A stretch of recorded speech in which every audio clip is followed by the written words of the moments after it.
Unified 911, anong matutulong namin sa'yo? Anya ti maitulong mi ken kapo. Anong may tatabang ko sa Unsay imo? akong ikatabang nimo? Ngini makadabang na misal ka no. Sa anumang wika o dialekto, may tulong na darating sa iyo.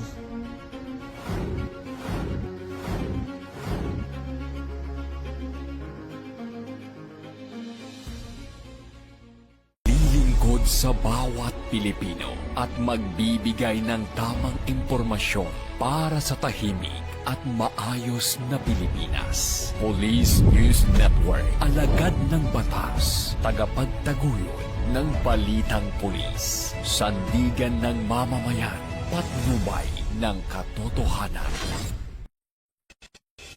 La Campo Crame, maghahatid ng pinakahuling kaganapan at nagbabagang balita. Ito ang PNN Police News Network.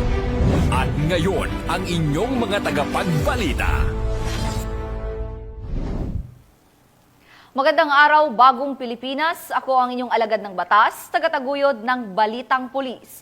Ako po si Patrolwoman Fe Octaviano. Maghahatid sa inyo ng tamang balita, kwento ng pulis at serbisyo para sa mamamayan. At ito ang PNP News Online. Ang pangunahing balita ng Police News Network, alagad ng batas, tagataguyod ng Balitang Pulis.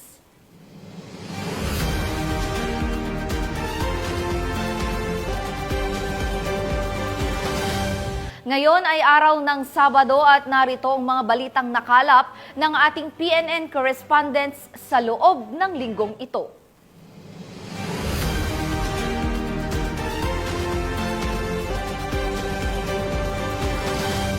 Simulan natin ang balita mula sa bahagi ng Luzon. Batangas Police Provincial Office, nakahanda na at alerto matapos ang Alert Level 1 ng Bulkang Taal upang masiguro ang kaligtasan ng mamamayan sa kanilang nasasakupan. Patrolman Joshua Cruz, ibalita mo. Tiniyak ng Batangas Police Provincial Office sa ilalim ng pamumuno ni Police Colonel Giovanni Emerick A. Cibalo, Acting Provincial Director, ang kanilang puspusang paghahanda kasunod ang patuloy na aktibidad ng Bulkang Taal na nanatili sa Alert Level 1 ayon sa abiso ng PBOX. Sinigurado ng Batangas PPO na nakahanda ang lahat ng kinakailangan ng hakbang sa paghahanda sa kalamidad upang mapangalagaan ang mga Batanggenyo, lalo na ang mga komunidad na nakapalibot sa Taal Lake. Patuloy ang sinasagawang pagsubaybay at mahigpit na pakikipag-ugnayan sa PBOX, Provincial Disaster Risk Reduction and Management Council at iba pang ahensya ng gobyerno. Ito ay upang matiyak ang isang nagkakaisa at agarang pagtugon hinggil sa katayuan ng Bulkang Taal. Nananatiling handa at alerto ang Batangas PPO na isakatuparan ng kanilang mandato sa pagtugon sa kalamidad upang siguraduhin ang kaligtasan at kapakanan ng buong lalawigan ng Batangas. Mula dito sa Calabarzon, ako po ang inyong Police News Network correspondent, Patrolman Joshua Cruz, alagad ng batas, tagataguyod ng Balitang Pulis. Maraming salamat, Patrolman Cruz. Walang kawala ang dalawang drug suspect sa bypass operation ng Coron PNP.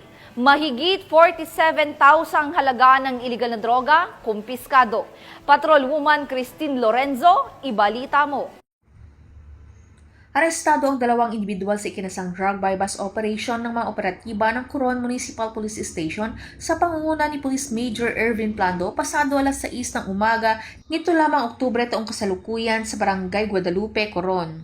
Kinilala ang mga naarestong suspect sa alias na Ben, 52 anyos, Tubong Occidental, Mindoro at pansamantalang naninirahan sa nasabing lugar at isang alias Mitch, 25 anyos at residente ng nasabing barangay. Nabilhan ang mga suspect ng 2 pakete ng pinaghinalang shabu na nagkakahalaga ng 1,000 piso. Karagdagang na-recover sa pangangalaga ng mga suspect ang 3 paketeng pinaghinalang shabu, glass pipe at 1,000 piso na ginamit bilang bypass money. Tinatayang tumitimbang ng 11.9 grams ang na-recover sa mga suspect na nagkakahalaga ng 47,600 pesos. Sa kasalukuyan, ang mga narestong suspect ay nasa kustudiya ng Coron Municipal Police Station habang inihahanda ang mga kasong paglabag sa Section 5, 11 at 12 ng RA 9165 o Comprehensive Dangerous Drugs Act of 2002.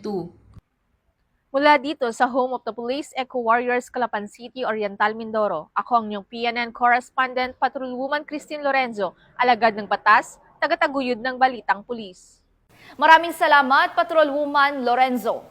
Matapos ang surveillance operation ng otoridad, nakumpiska ang mahigit 6 na milyong pisong halaga ng ipinagbabawal na gamot sa ikinasang bypass operation ng mga otoridad sa 2 drug suspects sa Tuba, Benguet. Patrolwoman Lizelle Digman sa report.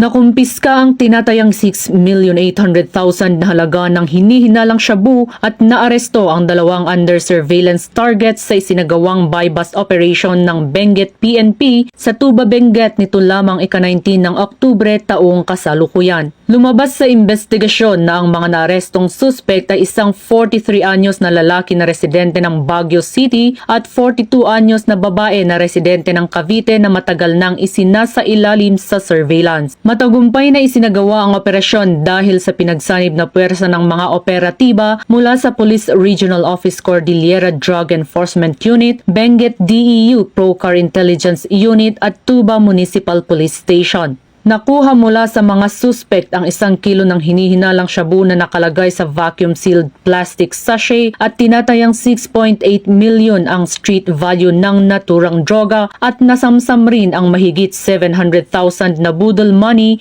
at ang bagong electric SUV ng mga suspect. Patuloy na iniimbestigahan ngayon ang mga suspect at mahaharap sa kasong paglabag sa RA 9165 o Comprehensive Dangerous Drugs Act of 2002. Ang matagumpay na operasyon ay patunay sa dedikasyon at determinasyon ng Benguet PNP na labanan ang mga operasyon ng iligal na droga sa kanilang nasasakupan upang mapanatili ang kaayusan at kapayapaan tungo sa bagong Pilipinas. Mula dito sa rehiyon ng Cordillera, ako ang inyong PNN correspondent, Patrolwoman Digman, alagad ng batas, tagataguyod ng Balitang Pulis. Maraming salamat, Patrolwoman Digman. Sa kulungan ang bagsak ngayon ng 4 na individual matapos mahuli sa isinagawang anti-illegal drug operation ng mga tauhan ng Pasay City PNP. Ang buong detalye mula kay Patrolwoman Mika May Bahiwag. Arestado ang 4 na lalaki sa isinagawang bypass operation ng pinagsanib na pwersa ng Station Drug Enforcement Unit o SDEU ng Pasay City Police Station at Philippine Drug Enforcement Agency o PDEA bandang 12:45 ng madaling araw sa Tramo Street, Barangay 156, Zone 16, Pasay City noong ika-17 ng Oktubre taong kasalukuyan. Kinilala ang mga naarestong suspect na sina alias Tol, 37 anyos, alias Mel, 27 anyos, alias Lolo, 50 anyos at alias Viola, 49 anyos. Nakumpiska sa operasyon ang 6 na maliliit na heat-sealed transparent plastic sachet na naglalaman ng tinatayang 5.1 gramo ng hinihinalang shabu na may standard drug price value na 34,680 pesos. Na-recover din ang isang tunay na 500 peso bill na ginamit bilang bypass money. Dinala ang mga suspek sa SDEU office para sa dokumentasyon at karagdagang investigasyon. Ang mga nakuhang ebidensya ng droga ay sinumiti sa SPD Forensic Unit para sa pagsusuring laboratorio. Sila ay mahaharap sa kasong paglabag sa Presidential Decree 1829 at Republic Act 9165 o mas kilala bilang Comprehensive Dangerous Drugs Act of 2002. Mula dito sa Camp Bagong Diwa, ako po ang iyong PNN correspondent, Patrolwoman Mika May Bahiwag, alagad ng batas, tagataguyod ng Balitang Pulis. Maraming salamat, Patrolwoman Bahiwag. Matapos ang pananalasa ni Bagyong Ramil, agad na umagapay at nagbigay ng tulong ang mga miyembro ng Capiz Police Provincial Office sa mga pamilyang naapektuhan ng bagyo kung saan nagsagawa ng search and rescue operation at relief operations sa lalawigan.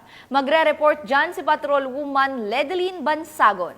Sa gitna ng matinding pinsalang dulot ng Bagyong Ramil nito lamang ika-18 ng Oktubre taong kasalukuyan, muling pinatunayan ng mga tauhan ng Philippine National Police ang kanilang kahandaan at malasakit sa mamamayan sa pamamagitan ng mabilis na pagtugon sa mga apektadong lugar sa lalawigan ng Capiz. Ipinamalas ng Capiz Police Provincial Office sa ilalim ng pamumuno ni Police Colonel Albert D. Tapulaw, Provincial Director ng Capiz PPO, ang di matatawarang dedikasyon ng kapulisan sa pagtugon sa pangangailangan ng mamamayan sa gitna ng kalamidad, sa isinagawang search and rescue operation at humanitarian relief mission kasunod ng pananalasa ng bagyong Ramil sa lalawigan ng Capiz. Bilang tugon sa malawakang pagbaha at pagkasira ng mga pangunahing daan, agad na kumilos sa mga tauhan ng PNP Capiz, katuwang mga kawani mula sa Philippine Army, Bureau of Fire Protection, MDRRMO, LGU, NGO, at iba pang pribadong sektor upang iligtas ang mga residenteng naipit sa rumaragasang tubig baha sa iba't ibang bahagi ng lalawigan. Hindi alintanan ng mga pulis ang pagod at panganib habang isinasagawa nila ang paglikas sa mga bata, nakakatanda at mga may karamdaman patungo sa mas ligtas na lugar. Kasunod ng operasyon sa paglilikas, nagsanib pwersa rin ang PNP sa iba't ibang ahensya at grupo sa pamamahagi ng relief goods, pagkain, tubig at iba pang pangunahing pangangailangan sa mga pamilyang labis na naapektuhan ng bagyo. Sa pamamagitan ng kanilang koordinasyon at pagkakaisa, matagumpay na naipaabot ang tulong sa mga libu-libong residente na nangangailangan ng agarang suporta. Ang tagumpay ng mga isinagawang operasyon ay malinaw na bunga ng matibay na kooperasyon at pagkakaisa ng lahat ng ahensya mula sa kapulisan, militar, mga lokal na pamahalaan, non-government organization at pribadong sektor. Pinapakita nito na sa panahon ng sakuna, ang tunay na lakas ng bayan ay nasasama-samang pagkilos at malasakit ng bawat lingkod bayan para sa kapwa. Mula dito sa Police Regional Office 6, ako ang inyong Police News Network Correspondent, Patrolwoman Ledeline Bansagon, alagad ng batas, tagataguyod ng Balitang Pulis. Maraming salamat, Patrolwoman Bansagon. 24 anyos na lalaki na tinaguri ang top 3 provincial most wanted person na may kasong qualified rape through sexual assault, arestado sa operasyon ng PNP Bohol. Ang buong detalye ng report mula kay Patrolwoman Flora May Asares. Sa kulungan ang bagsak ng top 3 most wanted person provincial level matapos itong maaresto ng kapulisan ng Bohol sa barangay Santo Niño, Tuburan, Cebu. Noong 18 ng Oktubre ng taong kasalukuyan. Kinilala ni Police Major Joffrey De Grande, Chief of Police ng Tuburan Municipal Police Station, Cebu Police Provincial Office, ang wanted na suspect na si Alice Justin, 24 anyos, na residente ng naturang lugar. Ayon sa ulat ng mga otoridad, bandang alas 8:20 ng gabi, nang maaresto ng kapulisan ang suspect sa bisa ng warrant of arrest para sa kasong qualified rape through sexual assault na may 200,000 pesos na rekomendadong piyansa. Samantala, kasalukuyang nasa kustodiya ng Tuburan MPS ang suspect para sa dokumentasyon at tamang disposisyon. Ang panggagahasa ay tumutukoy sa akto ng sakritang pakikipagtali o paglabag sa dangal ng isang tao sa pamamagitan ng dahas, pananakot o pamimigit. Ating tandaan, ang nagawang panggagahasa ay hindi kasalanan ng biktima, bagkus isang malupit na krimen na dapat panagutan ng umaabuso. Walang sinuman ang may karamatang manggahasa. Walang kasuotan, oras o lugar na maaaring maging dahilan o palusot sa panggagahasa. Ang biktima ay dapat suportahan at hindi husgahan. Mula dito sa Central Visayas, ako ay inyong Police News Network Correspondent, Patrolwoman Flora May Asares, alagad ng batas, tagataguyod ng Balitang Pulis. Maraming salamat, Patrolwoman Asares. Sa pakikipagtulungan ng komunidad sa kapulisan, arestado ang 6 na drug suspect sa anti-illegal drug operation ng mga miyembro ng Tagoloan Municipal Police Station. Magbabalita dyan si Patrolwoman Rina Celestine Sandrihas.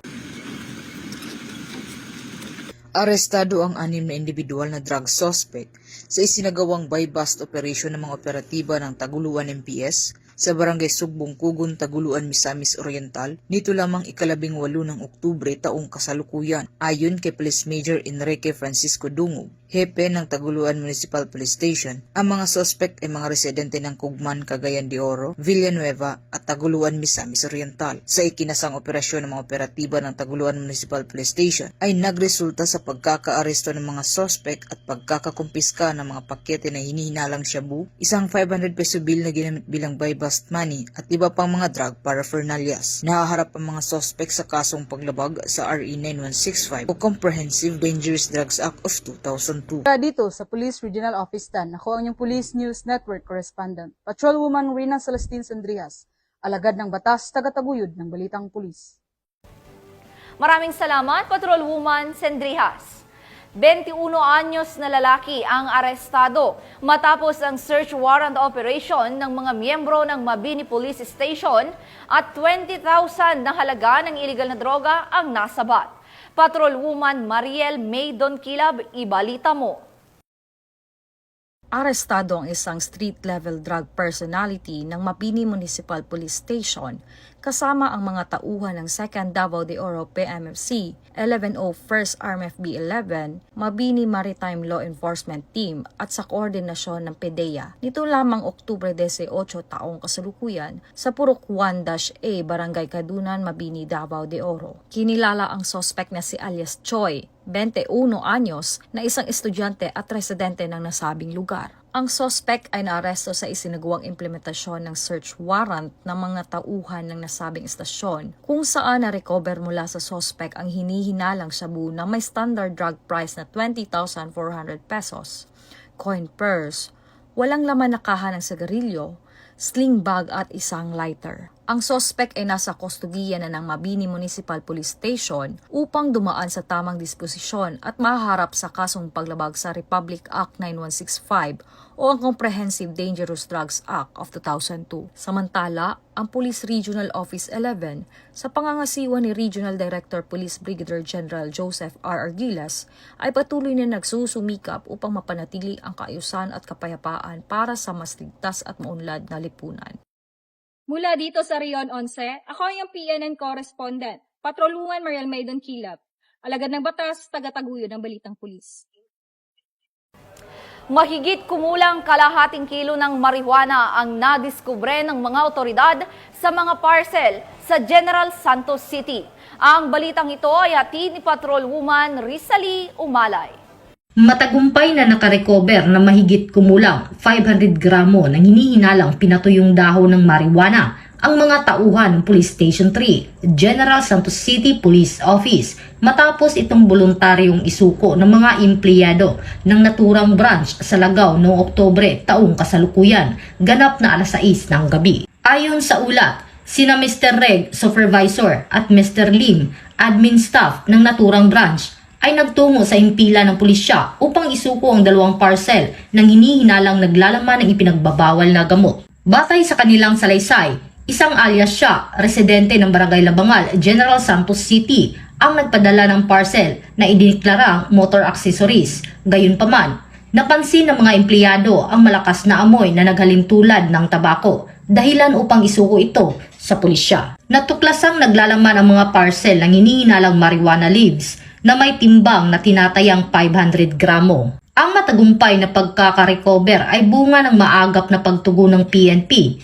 at malasakit ng mga mamamayan. Patunay na kapag nagkakaisa ang komunidad at kapulisan, tiyak ang tagumpay laban sa iligal na droga. Mula dito sa General Santos City, ako ang inyong PNN correspondent, Patrolwoman Rizali Umalay, alagad ng batas, taga-taguyod ng Balitang Pulis. Maraming salamat, Patrolwoman Umalay. Babaeng inabutan ng panganganak sa kalsada sa Cotabato City na rescue ng Cotabato City PNP. Ang magandang balita ay hatid ni Patrolwoman na Angela Bandarlipe. Na-rescue ng Cotabato City PNP ang isang ginang na naabutan ng panganak sa daan sa Rosary Heights 5, Cotabato City, madaling araw ng Linggo, ika-19 na Oktubre taong kasalukuyan. Kinilala ang ginang na si Maricel Gani, isang ina na nanganganak at walang kakayahang makapunta sa ospital. Sa kabila ng kanilang pagbabantay para sa seguridad ng Marathon 2025 sa naturang lugar, bandang alas 3:15 ng umaga, hindi nagdalawang isip ang mga alagad ng batas na tumugon sa tawag ng saklolo mula sa naturang ginang. Agad nilang isinakay at inihatid sa paggamutan ang ginang upang matiyak ang kaligtasan ng mag-ina. Dahil sa mabilis at taus-pusong aksyon ng Cotabato City Police Office Team, ligtas na naipanganak ang sanggol at naisalba ang buhay ng mag-ina. Isang inspirasyon ay pinamalas ng grupo sa tunay na diwa ng serbisyong may puso, handang tumulong kahit sa gitna ng tungkulin at panganib.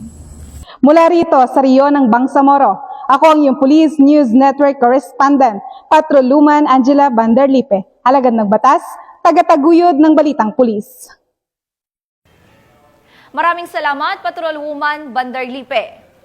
Sa ngalan ng pamunuan ng Philippine National Police sa pangunguna ni Acting Chief PNP, Police Lieutenant General Jose Melencio C. Nartates Jr. at sa pamumuno ni President Ferdinand Bongbong Marcos Jr., kami ay maglilingkod sa bawat Pilipino at magbibigay ng tama at balanseng balita. Mula rito sa tanggapan ng tagapag-ugnay ng Pambansang Pulisya, kami ang inyong alagad ng batas, tagataguyod ng Balitang Pulis. Ako ang inyong tagapag-ugnay, Patrolwoman Fe Octaviano. Maghahatid ng tamang balita, kwento ng pulis at serbisyo para sa mamamayan. At ito ang PNP News Online, ang pangunahing balita ng Police News Network.